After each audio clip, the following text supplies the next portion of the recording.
Bismillahirrahmanirrahim. Assalamualaikum warahmatullahi wabarakatuh.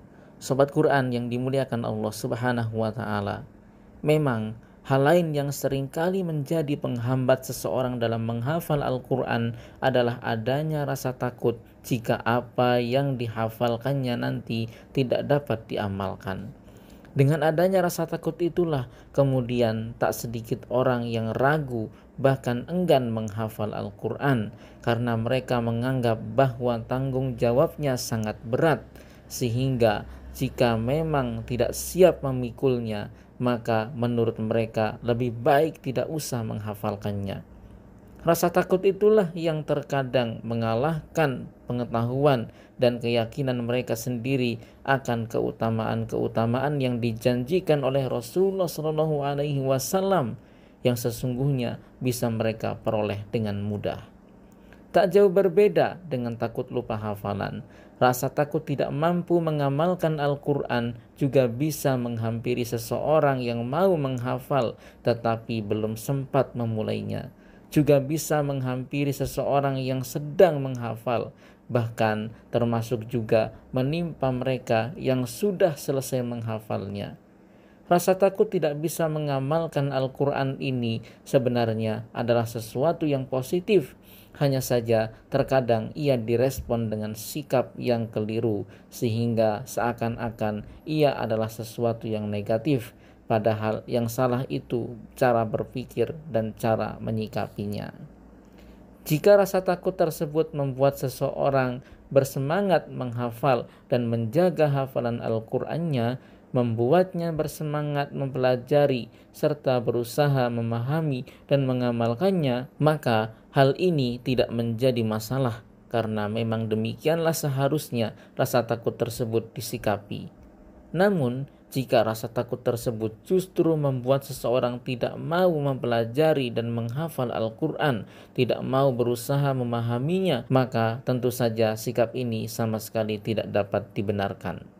Salah satu solusi bagi siapapun kalian yang ingin menghafal Al-Quran namun masih diliputi keraguan, salah satunya dengan adanya rasa takut tidak bisa mengamalkan apa yang dihafalkan, maka perlu kalian ingat-ingat kembali bahwa mengamalkan Al-Quran itu bukan hanya kewajiban bagi yang hafal Al-Quran saja. Jangan kira bahwa jika kalian tidak menghafal Al-Quran, maka kalian tidak dibebani kewajiban mengamalkannya. Sama sekali tidak. Wajibnya mengamalkan Al-Quran berlaku bagi siapapun yang ingin bahagia, ingin selamat di dunia dan akhirat. Bukan hanya untuk menghafal Al-Quran saja, tetapi juga berlaku untuk siapapun yang mengaku beriman kepadanya, termasuk kalian sendiri.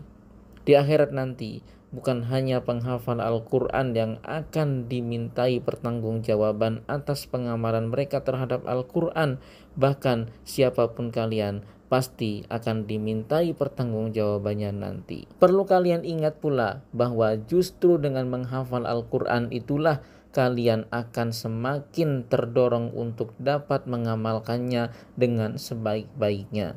Kalian akan semakin merasa dekat dengan Al-Quran, semakin merasakan bahwa Al-Quran itu bukan hanya harus dipelihara dengan hafalan, tetapi juga dengan pengamalan. Menghafal Al-Quran menuntut kalian banyak-banyak membacanya, dan banyak-banyak membacanya akan memberikan kelembutan hati, dan dengan hati yang lembut, maka kalian akan merasakan betapa mudahnya melakukan berbagai kebaikan yang ditunjukkan Al-Quran. Dan yang tak kalah penting, ayat-ayat Al-Quran yang senantiasa dibaca dengan ikhlas itu lambat laun akan mendarah daging, membentuk kepribadian positif, menjadikan kalian manusia yang mulia karena berakhlak dengan akhlak Al-Quran. Orang yang tidak mau menghafal Al-Quran karena takut tidak bisa mengamalkannya itu tak bedanya dengan seseorang yang ditawari nikmat-nikmat yang banyak, nikmat-nikmat yang sebetulnya sangat dibutuhkannya,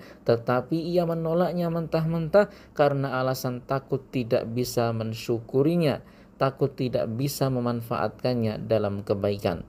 Padahal seharusnya nikmat-nikmat itu ia ambil, tentunya sambil bertekad untuk terus berusaha bagaimana agar ia bisa senantiasa mensyukurinya setiap nikmat-nikmat tersebut. Wallahu a'lam bishawab. Wassalamualaikum warahmatullahi wabarakatuh.